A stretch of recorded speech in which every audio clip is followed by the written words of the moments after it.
नमस्कार, आप देख रहे हैं हल्ला बोल। आपके साथ मैं हूं अंजना ओम कश्यप। आज सियासत का शोर और बजरंग बली का जोर, इसी पर हल्ला बोल करेंगे। सबसे पहले आप क्रोनोलॉजी को जरा समझिए। बीजेपी कर्नाटक में चुनाव का ऐलान होने से ऐन पहले मुसलमान आरक्षण को रद्द करती है। उस आरक्षण को वोका लिग्गा और लिंगायत में बराबर का बांट दिया जाता है। हालांकि सुप्रीम कोर्ट ने अभी उस फैसले पर रोक लगा दिया है। फिर देश के गृहमंत्री अमित शाह दंगों को लेकर कांग्रेस को घेरते हैं। कहते हैं अगर कांग्रेस जीतेगी तो दंगाग्रस्त हो जाएगा कर्नाटक। फिर बीजेपी घोषणा पत्र जारी करती है और समान नागरिक कानून लागू करने का वादा करती है। कुछ घंटों बाद कांग्रेस अपना घोषणा पत्र जारी करती है और फिर बीजेपी को इस चुनाव का सबसे धारदार हथियार मिल जाता है। कांग्रेस बजरंग दल पर पाबंदी का वादा करती है तो बीजेपी से बजरंग बली से जोड़ देती है।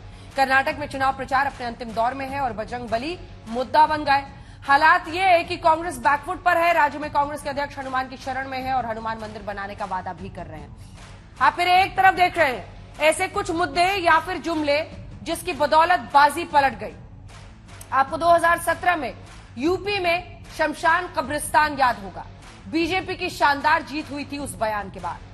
बहुत बड़ा कंसोलिडेशन हिंदू वोट्स का हुआ और ध्रुवीकरण बड़े पैमाने पर उत्तर प्रदेश में उसके बाद से हुआ, जो अभी तक बरकरार है चुनावी नतीजों में। 2015 याद कीजिए, जब बिहार चुनाव के दौरान आरक्षण को लेकर संघ प्रमुख के बयान ने बीजेपी की हार लगभग तय कर दी थी और महागठबंधन को जीत दिला दी थी। नए सिरे से जो जाति आधारित राजनीति है उसने सिर उठाया और आरक्षण के खिलाफ दिए हुए बयान या आरक्षण पर पुनर्विचार के बयान से ही ऐसी सियासी खलबली मची कि बीजेपी को उसका खामियाजा भुगतना पड़ा। आप मेरी दूसरी तरफ देख रहे हैं कर्नाटक में कितने मुसलमान हैं। कर्नाटक में 13 सीट ऐसे हैं जहां मुसलमान निर्णायक भूमिका में है। आज हम इस सवाल पर चर्चा करेंगे कि क्या हनुमान जी चुनावी बूटी लेकर आए हैं। पहले ये रिपोर्ट देखिए।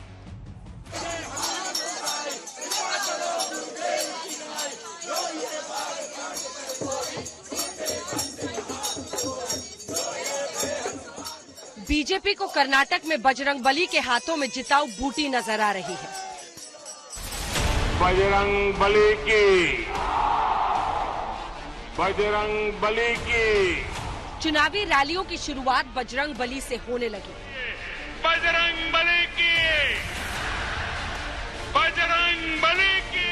एक तरफ बीजेपी की धार तेज हो रही है तो दूसरी ओर कांग्रेस लगातार फंस रही है। पहले घोषणा पत्र में बजरंग दल पर बैन का वादा, फिर उस वादे पर सफाई और फिर हनुमान जी के भक्तों को चुनौती। To compare Lord Hanuman to those who perpetuate violence in name of Lord Hanuman is an insult of all millions of Hanuman bhakts across India, and I demand an apology from Prime Minister Modi. मौका चुनावी है, लिहाजा कांग्रेस की चुनौती BJP को नागवार गुजरी। पूरे राज्य में हनुमान चालीसा के पाठ का आयोजन कर दिया। बीजेपी के कार्यकर्ता से लेकर नेता तक ने उस आयोजन में शामिल होने का ऐलान किया और कांग्रेस को भी न्योता भेज दिया।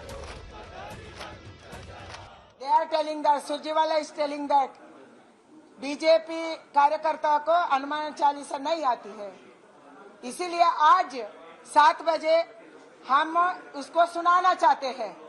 बजरंग बली की टक्कर जोरदार है। बीजेपी ने बजरंग बली को मुद्दा बना दिया तो बजरंग दल पर पाबंदी का वादा करने वाली कांग्रेस भी हनुमान भक्त साबित करने में जुट गई। कर्नाटक कांग्रेस के अध्यक्ष बजरंग बली के शरण में पहुंचे। मैसूर के चामुंडेश्वरी मंदिर में पूजा की, वादा किया कि सत्ता में आए तो पूरे राज्य में बजरंग बली का मंदिर बनवाएंगे। रामन बंट आंजनेय देवस्थान ಎಲ್ಲ ಕಡೆ ಇದೆ। ನಾವು ಕೂಡ ಆಂಜನೇಯನ ದೇವಸ್ಥಾನಕ್ಕೆ ಆಂಜನೇಯನ ದಳದ ಭಕ್ತರು ನಾವು ಎಲ್ಲ ಅವರಿಗೆ ಬುದ್ಧಿ ಕೊಡ್ಲಿ, ಸದ್ಬುದ್ಧಿ ಕೊಡ್ಲಿ। ಕಾಂಗ್ರೆಸ್ ಅವರಿಗೆ ಸದ್ಬುದ್ಧಿಯನ್ನು ಕೊಡ್ಲಿ। कर्नाटक में एक तरफ मांड्या से लेकर मैसूर तक बजरंग दल का विरोध प्रदर्शन है। साथ ही बीजेपी की बजरंग बली वाली सियासत है तो दूसरी ओर डैमेज कंट्रोल के लिए कांग्रेस की कोशिश। ऐसा कौन सा देश विरोधी कार्य बजरंग दल ने किया है बताइए। एक कार्य बताइए जो देश के हित में बात करते, देश के लिए लड़ते, उनको बैन करेंगे तो देशभक्तों को बैन करेंगे, इसका मतलब आप देशद्रोहियों का साथ देंगे और ये कांग्रेस ने पहले भी दिखाया है। that proposal is not before ನಮ್ಮ ಹಿಂದೆನೂ ಇರಲಿಲ್ಲ, ಕೇಂದ್ರ ಸರ್ಕಾರ ರಾಜ್ಯ ಸರ್ಕಾರ ಇರುವ ಬರಲಿಲ್ಲ. ಇದರ ಪ್ರಸ್ತಾಪ ಮಾಡಿದ್ದೇವೆ ಇಂತ, ಯಾಕಂದ್ರೆ ಸುಪ್ರೀಂ ಕೋರ್ಟ್ ಜಡ್ಜ್ಮೆಂಟ್ ಕೊಟ್ಟಿದ್ದು ನೋಡಿ, ಹೇಟ್ ಪೊಲಿಟಿಕ್ಸ್. दिलचस्प ये कि कर्नाटक में कांग्रेस बजरंग दल पर पाबंदी का वादा करके बैकफुट पर है, लेकिन कांग्रेस के सीएम भूपेश बघेल कह रहे हैं कि छत्तीसगढ़ में भी पाबंदी के बारे में सोचा जाएगा। बजरंग दल को बैन लगाने की बात क्यों? गुंडागर्दी कर रहे हो, यहाँ भी क्या कर रहे हैं? छत्तीसगढ़ में कम गुंडागर्दी कर रहे हैं, हम सब देख रहे हैं। बजरंग दल के सदस्य होने के नाते आपको ये अधिकार नहीं मिल जाता कि आप कानून में हाथ मिले। और भूपेश बघेल जी बजरंगियों पर कार्रवाई करने की बात कर रहे हैं, यह कांग्रेस के असली चेहरे को स्पष्ट रूप से उजागर करता है। यह इससे स्पष्ट हो गया है कि कांग्रेस हिंदू विरोधी है। वहीं बिहार में भी सत्तारूढ़ पार्टियां बजरंग दल पर बैन की मांग कर रही हैं। भगवान राम के नाम पर कि हम बजरंग दल उनके हम सहायक बन रहे हैं, बहुत बड़े हितैषी हो रहे हैं, और उनके नाम पर भीड़ इकट्ठा करके उसी से तो कोई न कोई गलतफहमी में कोई घटना घटती है। इसलिए वैसे संस्थाओं को बंद करना चाहिए। हिम्मत है तो करके दिखाएं, हिम्मत तो दिखाएं। नीतीश कुमार जी को हिम्मत है तो बजरंग बली को बैन करके दिखाएं। इस बीच बजरंग दल पर पाबंदी का कांग्रेसी वादा दूसरे राज्यों तक भी पहुंच गया है। अलग अलग शहरों में कांग्रेस दफ्तरों पर विरोध प्रदर्शन हो रहे हैं। जबलपुर में बजरंग दल के कार्यकर्ताओं ने कांग्रेस ऑफिस में घुसकर तोड़फोड़ की। आज तक ब्यूरो। और इस बीच बड़ी खबर आ रही है, आपको बता दें, डीके शिव कुमार जो दरअसल कर्नाटक कांग्रेस के अध्यक्ष हैं, उन्होंने ये कहा है कि वो अगर सत्ता में आते हैं तो राज्य भर में हनुमान मंदिर बनवाएंगे। सत्ता में आए तो पूरे राज्य में हनुमान मंदिर बनाएंगे। गौरव भाटिया जी राष्ट्रीय प्रवक्ता बीजेपी के हमारे साथ जुड़ गए हैं। आलोक शर्मा जी राष्ट्रीय प्रवक्ता कांग्रेस पार्टी के हमारे साथ जुड़ गए हैं। इमरान पाशा प्रवक्ता जेडीएस के जुड़ गए हैं। आप सभी का बहुत स्वागत है। आलोक जी, आज आपके साथ शुरू करना चाहती हूं। डिफेंसिव हो गए क्या? नहीं अंजना जी, बिल्कुल। वरना ये संयोग है या फिर डैमेज कंट्रोल है कि सत्ता में आए तो राज्य भर में हनुमान मंदिर बनाएंगे? देखिए, जहां तक मंदिर बनाने की बात है, चाहे वो मध्य प्रदेश रहा हो, हमने चाहे राम सर्किट की बात की हो, जहां पर भी हमने वादा किया है वहां पर हमने पूरा किया। और हमने हमेशा से, चाहे वो किसी भी मंदिर के बारे में बात रही हो, अगर कोई न्यायालय में मैटर रहा है तो हमने न्यायालय के पीछे रहे हैं।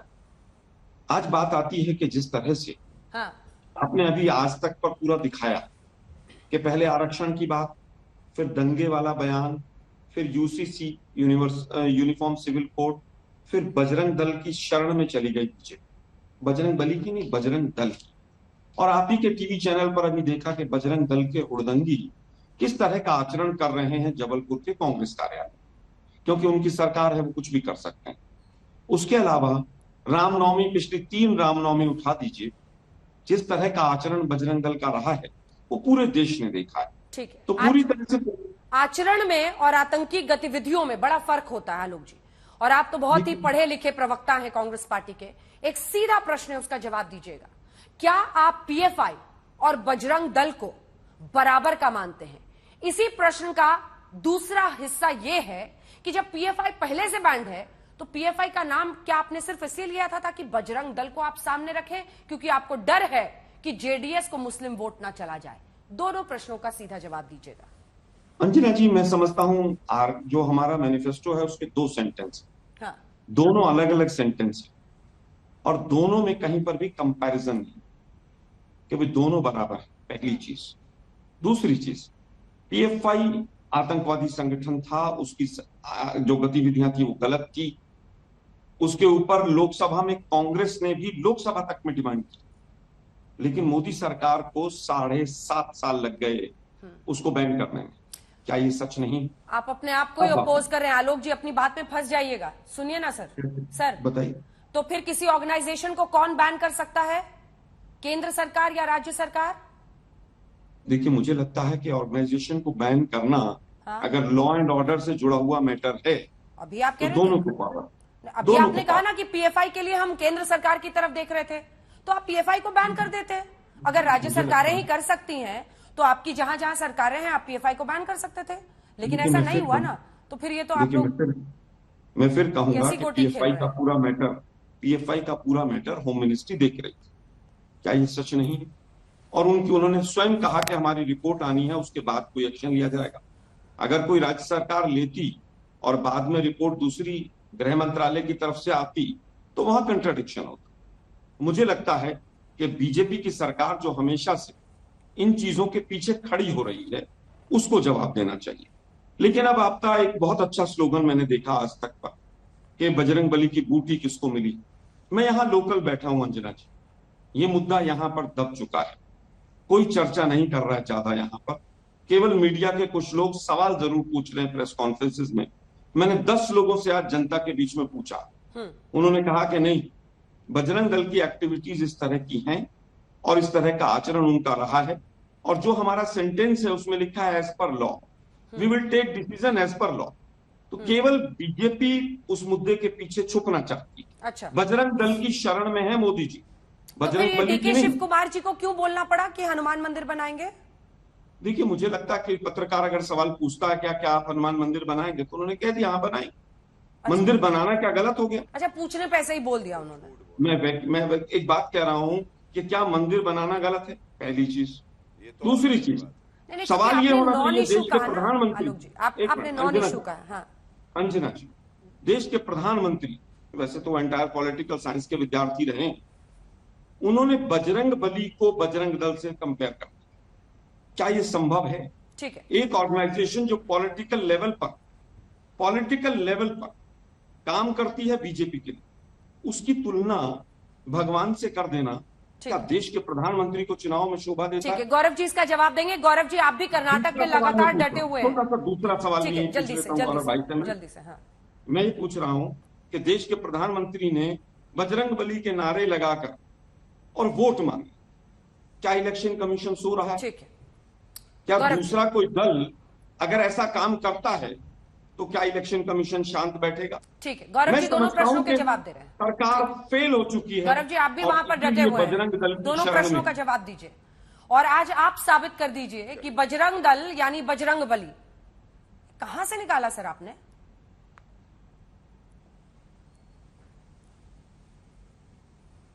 अंजना जी, सर्वप्रथम तो मैं ये कहूंगा कि किसी राजनीतिक दल की इतनी हैसियत नहीं है कि बजरंग बली को या बजरंग बली के जो अनुयायी हैं उनको बैन कर सके। ये बिल्कुल स्पष्ट मैं कह देता हूं और इनकी बात का मैं उत्तर दूंगा। देखिए, आप कह रहे थे बैकफुट पे खेल रहे हैं, नहीं, बैकफुट पे नहीं खेल रहे हैं अंजना जी, ये तो हिट विकेट हो चुके हैं। इनके जो विकेट हैं वो गिर गए तीनों के तीनों। और क्यों, मैं भी यहां बेंगलुरु में ही हूं, 100 लोगों से मैंने भी बात करी है। आपको मालूम है 100 के 100 लोगों ने क्या कहा? उन्होंने कहा कांग्रेस पार्टी जो है ये हिंदू विरोधी पार्टी है, भगवान राम से नफरत करती है, भगवान हनुमान से नफरत करती है, इनको भव्य राम मंदिर से दिक्कत है, इनको दिक्कत है हनुमान जी से, और इसलिए हम इनको नेस्त नाबूद कर देंगे। और ये कहना गलत नहीं होगा, जो भी देगा बजरंग बली को गाली, बजरंग बली कर देंगे उसकी झोली खाली।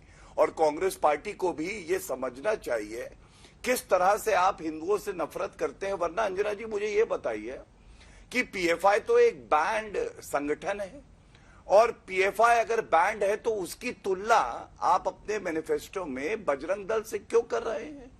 क्या ये अपमान नहीं है हिंदुओं का? हमारी आस्थाओं को क्या ठेस पहुंचाने का ठेका कांग्रेस पार्टी ने ले रखा है? और बिल्कुल वाजिब सवाल मैं 2 पूछता हूं आपके चैनल पे, हिम्मत हो तो उत्तर दे दें कांग्रेस के प्रवक्ता। पहली बात, क्यों भूपेश बघेल और अशोक गहलोत और बाकी जो इनकी हिमाचल और झारखंड में सरकारें हैं बैन लगाते नहीं है? लगा दे बजरंग दल पे बैन, वहां पे नहीं हिम्मत है ना? ये तो चुनावी स्टंट है, क्योंकि एसडीपीआई का समर्थन चाहिए था। तो पहला सवाल यह है कि बैन क्यों नहीं लगाते? और आप जरा संयोग है या प्रयोग है ये पता करिएगा इनसे। एसडीपीआई, कल इन्होंने मैनिफेस्टो में तुलना करी पीएफआई की और साथ में बजरंग दल की, और आज एसडीपीआई का बयान आया कि हाँ हम कांग्रेस पार्टी का समर्थन करते हैं, अपने कैंडिडेट वो कम कर रहे हैं। और आपको मालूम है इनके अध्यक्ष खड़गे जी ने क्या कहा? उन्होंने कहा सभी पंथ निरपेक्ष राजनीतिक दलों का समर्थन हमें स्वीकार्य है, हम उसे वेलकम करते हैं। मैं ये पूछना चाहता हूं, जिसकी एक शाखा को बैन लगा हुआ है पीएफआई की, वो सेक्युलर हो गई, वो पंथ निरपेक्ष हो गई। और मत भूलिएगा सिद्धारमैया जी जब मुख्यमंत्री थी अंजना जी, तो टेरर केसेस, हत्या के मामले वापस ले लिए थे सिद्धारमैया जी ने। हाँ। केसी वेणुगोपाल कहते हैं कि पीएफआई पे बैन नहीं लगना चाहिए। क्या ये सब जनता कर्नाटका भाई बहन नहीं देख रहे हैं? ऐसा सुपड़ा साफ करेंगे सर, जय बजरंग बली। समझाइए ना कि बजरंग दल बजरंग बली कैसे हो गए, ये नहीं समझ पाए हम लोग सर आपकी बातों से।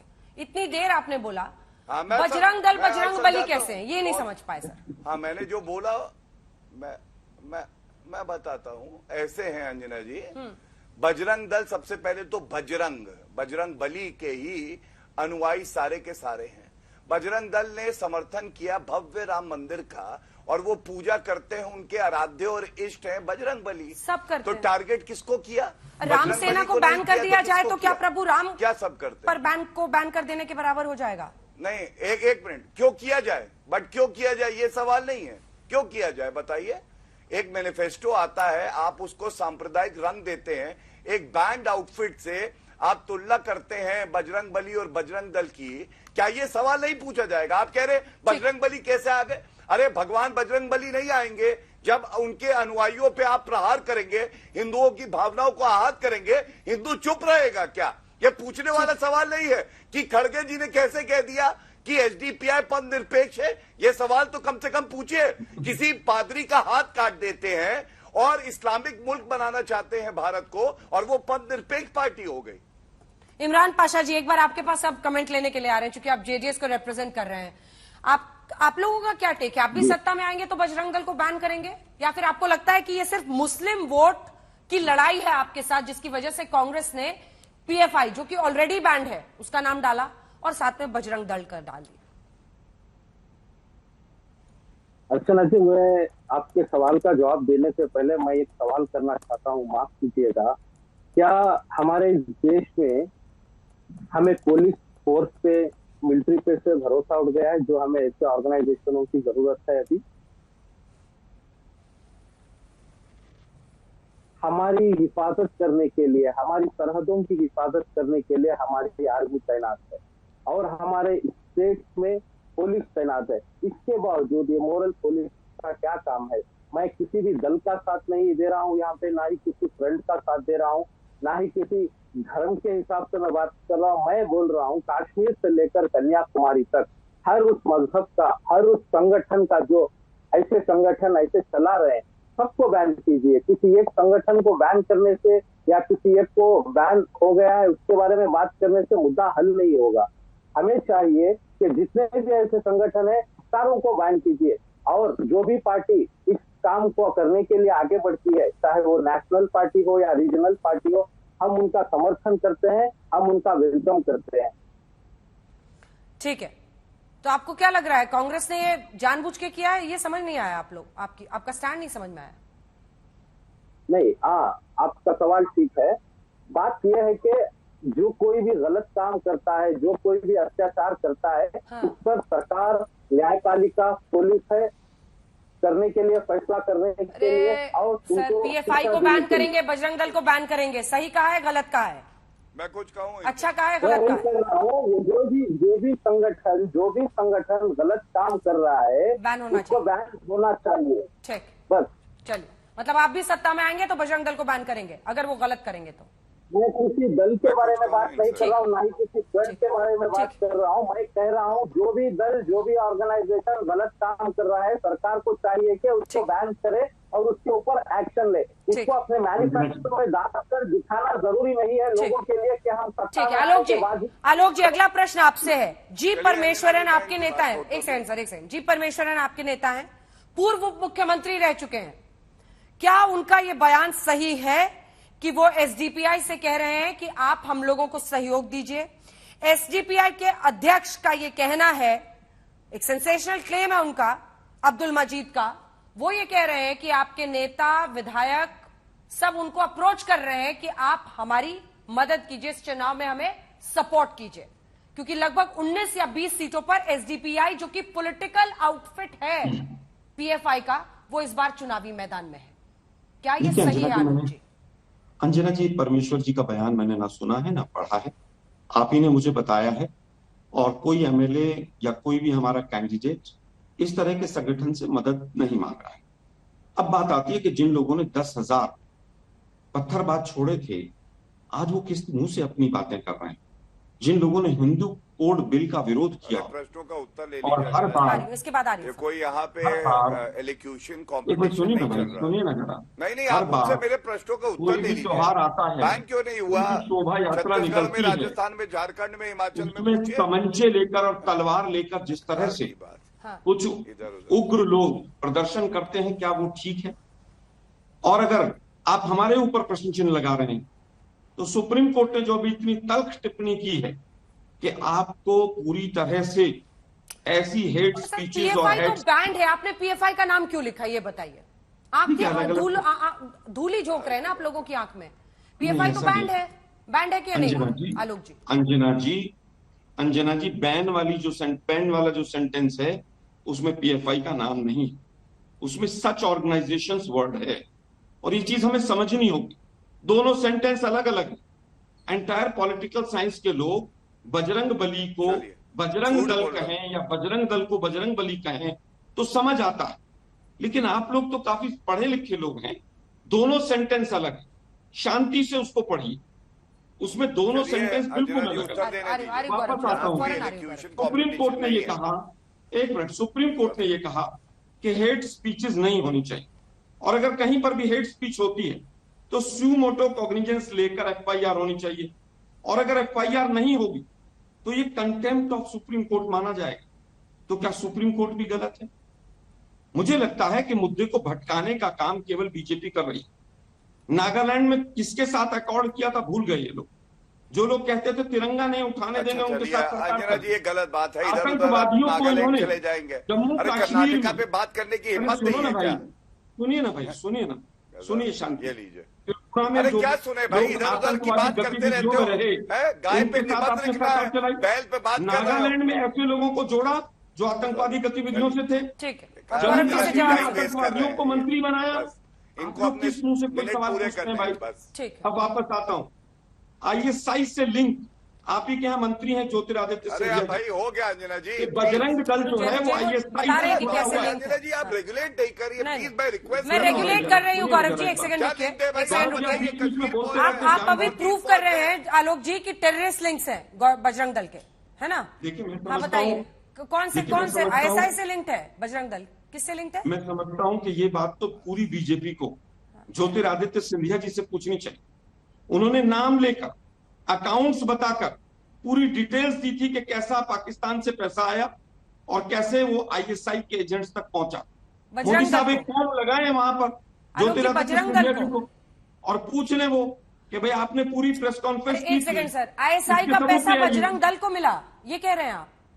देखिए मैं समझता हूँ बजरंग दल के जो ऑफिस बियरर्स थे, हाँ, वो काम में इन्वॉल्व थे। अच्छा, और पूरी डिटेल्स ज्योतिरादित्य सिंधिया जी के बैग में होगी कहीं ना कहीं। पूरी प्रेस कॉन्फ्रेंस आज भी वो यूट्यूब पर है। हमसे सवाल पूछ रहे मोदी जी, फोन लगाए पूछ लें। अरे बैन की बात आप कह रहे हैं तो फिर आप ही को बताना पड़ेगा ना सर कि आप एक बार फिर से क्लियर करते हैं सर। आप ये कह रहे हैं कि आईएसआई बजरंग दल को पैसा देता है? नहीं, ऐसा नहीं कहा मैं। तो क्या कह रहे हैं? मैंने कहा बजरंग दल के लोग जो मध्य प्रदेश में थे, हाँ, उनके लिंक आईएसआई से थे, हाँ, और पैसे का ट्रांजैक्शन हुआ। वही बात है ना सर। अब वो पैसा किसके पास गया? एक मिनट सुनिए ना मैम, गौरव जी, उन्होंने अपने इस आरोप से, अब हो गया सर, हो गया, आपने बोल दिया जो बोलना था। अब गौरव जी जवाब दीजिए। वो कह रहे हैं कि आईएसआई से लिंक से ऑफिस बेरर्स के बजरंग दल में। नहीं ऐसे अंजना जी, आपके कार्यक्रम में बेबुनियाद तरीके से हम कहें गांधी परिवार के आईएसआई से लिंक है, फिर ओसामा बिन लादेन से जो है लिंक है गांधी परिवार के। कोई सर पैर होना चाहिए कि नहीं होना चाहिए भाई? पहला सवाल मैंने इनसे ये पूछा ये कि बात जो फिर आपने आगे मैनिफेस्टो में पूछिए ना, आपकी पार्टी में मंत्री PFI हैं जो वो, कि बैंड बीच में नहीं, आलोक जी प्लीज, आलोक जी प्लीज, मैं मौका दूंगी इसके बाद। फंसे हुए हैं बेचारे। देखिए अंजना जी, कोई भी चर्चा हो ना, तथ्यों में हमेशा मजबूत रहना चाहिए। बात वो करनी चाहिए जो जनता को समझ में आए। ये नहीं कि घड़ी देख रहे हैं, साइड में बार बार आंखें घूम रही हैं, कैसे समय खत्म हो जाए और हम दूसरे चैनल पे चले जाएं। अरे मैंने एक सवाल पूछा, आपने PFI जो कि एक बैंड संस्था है, उसकी तुलना आपने जो है बजरंग दल से करी है। आपने कहा बैन लगाएंगे, ये तुलना आपने कैसे करी है? आप नहीं जवाब दे पाए कि छत्तीसगढ़ में, राजस्थान में, झारखंड में और हिमाचल में तुरंत 12 घंटे के अंदर क्यों नहीं बैन कर देते? नहीं है ना हिम्मत। आपका केवल मकसद ये था कि हिंदू जो हैं उनकी भावनाओं को आहत करें, और हिंदू अब जवाब दे रहा है। आपने अंजना जी ऐसा मैनिफेस्टो कहीं देखा है जिसके पास से जहर टपक रहा हो, नफरत टपक रही हो? कोई मैनिफेस्टो आज तक नहीं आया इतिहास में जो जलाया गया हो। इनका मैनिफेस्टो जलाया जा रहा है, गली गली में जलाया जा रहा है, इसलिए क्योंकि ये केवल सांप्रदायिक राजनीति करते हैं। और अब मैं इनका एक बड़ा झूठ पकड़ता हूं, और मैं उम्मीद करूंगा आज तक इसको दिखाएगा भी। इन्होंने अभी कहा था कि बजरंग दल और PFI एक लाइन में नहीं लिखा है, PFI का तो नाम भी नहीं आया। आप देख लीजिएगा, इनका ये वक्तव्य है। मेरे हाथ में इनका मैनिफेस्टो है, जरा जूम करिए कैमरामैन साहब, जूम करिए। अगर ये उस देखिए लाइन में अंजना जी, इनका मैनिफेस्टो है, अपना मैनिफेस्टो नहीं पढ़ते हैं, ये हालत है। जिस लाइन को आप दोनों शब्द इस्तेमाल कर रहे हैं, रुक जाइए अंजना जी, गलत बात है। आलोक जी रुक जाइए, अंजना जी है आवाज क्या नीचे ना, कीजिए, फिर मुझे आवाज नीचे करानी चर्चा होगी। करने आए हो, नीचे करनी पड़ेगी आवाज। आलोक जी सॉरी, हाँ, उनको अपना पॉइंट बोलने दीजिए। आपने चूंकि मैनिफेस्टो का इशू रेज किया, वही दिखा रहे हैं। धन्यवाद। हाँ, हाँ। देखिए अंजना जी, मैं पढ़ देता हूं, सारे दर्शक सुन ले। इनके मैनिफेस्टो की ये लाइन है, organisations like Bajrang Dal, PFI और अदर प्रमोटिंग एनिमिटी और हेट्रेड वेदर अमंग मेजॉरिटी और minority communities, we will take decisive action as per law including imposing a ban on any such organizations। PFI तो पहले से ban था, उसके साथ कॉमा के बाद बजरंग दल। क्या जरूरत थी? ये आप जो आर्टिफिशियल एक समानता दिखा रहे हैं, कोई जरूरत नहीं थी। लेकिन हिंदुओं की भावनाओं को आहत करना था, सांप्रदायिक बनाना था, चुनाव तुष्टीकरण करना था। और मैं अब इनसे एक सवाल पूछता हूं, वीरप्पा मोइली इन्हीं की पार्टी के लीडर है ना? अरे खिसियाई हंसी मत हंसिए। वीरप्पा मोइली जी का बयान क्या है अंजना जी? उन्होंने कहा हम जो है बजरंग दल को बैन नहीं करेंगे, आज ही कहा है। इनको खबर नहीं है। अब आप मुझे ये बताइए, जनता देख रही है कि कितने बड़े झूठे हैं, कितने बड़े मक्कार हैं, कितना फरेब करेंगे। मैनिफेस्टो में लिखते हैं कि हम बैन करेंगे, और अब हवा निकली जा रही है क्योंकि हिंदू विरोध कर रहा है। जो बजरंग बली को अपना इष्ट मानता है वो विरोध कर रहा है, और यहाँ पे जवाब देता ही नहीं बनता है। झूठ बोलते हैं, अपने मैनिफेस्टो के बारे में झूठ बोल देते हैं किसी चैनल पे। आप बताइए जनता इनका क्या विश्वास करेगी? और मैं एक बात और आपको बताता हूं, ये भी सवाल पूछिएगा। इनके एक MLA है रहीम खान। आपको मालूम है रहीम खान ने क्या कहा है यहाँ पे कर्नाटका में? रहीम खान ने कहा सारे मुसलमानों एक हो जाओ, लिंगायत समाज को हमें सबक सिखाना है। मैं ये पूछना चाहता हूं, मुसलमान एक हो जाओ मतलब आप हिंदुओं को मजा चखाएंगे, सबक सिखाएंगे? रहीम खान के खिलाफ क्या कार्रवाई करी है अंजना जी? ये जहर उगलना नहीं है तो ये क्या है? सांप्रदायिक राजनीति नहीं है तो क्या है? एक बार ये सवाल ठोक के तो पूछिए कि मैनिफेस्टो में क्यों लिखा है इन्होंने कि PFI और बजरंग दल बैन होंगे जब PFI बैंड है। और दूसरा, रहीम खान क्यों कहते हैं कि मुसलमान एक हो जाओ? अरे हिंदू एक अगर धर्म के आधार पे हुआ तो तुम्हारी जमानत जब्त हो जाएगी, जैसे उत्तर प्रदेश में हुई थी। क्या आपको इस बार ये बात समझ में आ रही है आलोक जी कि इस बार आपने ये PFI और बजरंग दल करके आपने ये हिंदू मुस्लिम बना दिया है कर्नाटक के चुनाव को? देखिए, मुझे लगता है कि बीजेपी इस चीज में मास्टर है कि गंजों को कंघी बेच दे। मोदी जी का बयान था कि आलू डालो और सोना निकले, और पूरे देश में राहुल जी के नाम से चला। अभी इन्होंने 2 सेंटेंस को जोड़ के बोल दिया। उत्तर रंजना जी मुश्किल प्रश्न पूछा, सुनिए ना, मैंने कोई 2 सेंटेंस नहीं जोड़े। मैं आपके बीच में नहीं बोला, आप सुनिए शांति से। 2 सेंटेंसों को जोड़ा, एक सेंटेंस शुरू होता है, firm and decisive action against individuals and organisations. एक खबर इस वक्त आ रही है, बजरंग दल विवाद में कांग्रेस का नया हमला। बीजेपी ने गोवा में राम सेना पर बैन लगाया था। क्या बीजेपी ने भगवान राम का अपमान किया था? कांग्रेस का यह बयान आया है जिसमें वो कह रहे हैं कि शिवसेना को धोखा दे भगवान शिव का अपमान किया है क्योंकि शिवसेना से रिश्ता तोड़ा। ये पवन खेड़ा ने कहा है, देश को ना मूर्ख समझिए। ठीक है, इसका जवाब लेंगे, आप अपनी बात पूरी कर लीजिए आगे। दूसरा सेंटेंस है, we will take decisive action as per law including imposing a ban on such organisation. ये दोनों सेपरेट सेंटेंस है, लेकिन बीजेपी दोनों को जोड़कर पढ़ती है। खैर, इनकी इच्छा है। अब दो सवाल पवन खेड़ा जी ने पूछे हैं। अच्छा ठीक है, आप एक सेकंड आलोक जी, आप क्या कह रहे थे? आप ही आपकी बात को अंतिम समझते हैं। आप पीएफआई और बजरंग दल जब लिख रहे थे, एक सेकंड रुक जाइए गौरव जी, पीएफआई कॉमा बजरंग दल, आप इन दोनों संगठनों के बारे में क्या लिख रहे थे? फिर क्या कह रहे हैं अपने मैनिफेस्टो में? देखिए, लिखा गया है कि जो भी इस तरह की हेट्रेड वाली ऑर्गेनाइजेशंस या कोई इंडिविजुअल्स होंगे, उनके खिलाफ एक्शन होगा, फॉर्म एंड डिसाइसिव एक्शन होगा। इसमें क्या गलत है मैम? क्या नहीं होना चाहिए? भी कह रहे हैं। वापस आता हूं। नहीं, दूसरा सेंटेंस, पीएफआई तो बैंड है, उस पर क्या डिसीजन लीजिएगा आप? डिसाइसिव एक्शन, एक चीज कोई बैन हो गई, बैन तो लश्कर तैयबा भी है, जैश ए मोहम्मद भी बैन है। क्या उनकी एक्टिविटीज बैन होने से बंद हो गई क्या? मतलब किसी भी चीज को तोड़ मरोड़ के जैसे मर्जी रख दो, केवल बैन हो जाने से सब कुछ खत्म हो जाता है क्या? अंजना जी, ISIS भी बैन है। गौरव जी उनको बोलने दीजिए, गौरव जी पूरा करने दीजिए, गौरव जी प्लीज, बीच में नहीं गौरव जी प्लीज। ISIS के तमाम चीजें पकड़ में आ रही हैं। जैसे मोहम्मद बैन हो गया तो खत्म हो गया, 20 साल से बैन है वो। नए नाम से नई चीजें आ जाती है सामने, फिर क्या होगा? मुझे लगता है कि देश की जनता को केवल गुमराह करने का काम अब ये लोग कर रहे हैं। आपने एक सीधा सवाल पूछा कि बजरंग बली और बजरंग दल दोनों एक कैसे हैं? जो चीज 1984 में एक स्पेशल पर्पस से बनाई गई, जिस बजरंग दल का अध्यात्म से कोई लेना देना नहीं, उसकी तुलना देश के प्रधानमंत्री करें, इसका मतलब देश के प्रधानमंत्री कर्नाटक में अपनी हार मान चुके हैं। देश के प्रधानमंत्री को देश से माफी मांगनी चाहिए कि वो बजरंग बली से तुलना बजरंग दल की करते हैं। पूरी बीजेपी को माफी मांगनी चाहिए कि बजरंग बली के जो अनुयायी हैं, क्या वो बजरंग दल की पूजा करने लग जाए? मुझे लगता है कि आज देश को सोचना चाहिए कि जो 40% कमीशन की सरकार है, जहां 2500 करोड़ रुपए में 2500 करोड़ में सीएम बनता है, 100 करोड़ में मंत्री बनते हैं, वो सरकार जा चुकी है। 13 तारीख को बीजेपी कहीं ढूंढने से नहीं मिलेगी। लेकिन ये लोग आखिरी छटपटाहट में, अभी राजस्थान में चुनाव था 2018 में, थे हनुमान जी। मुझे लगता है कि भगवान की व्याख्या बताना, भगवान की फोटो को आगे से हटा देना, ये सब काम बीजेपी करती है।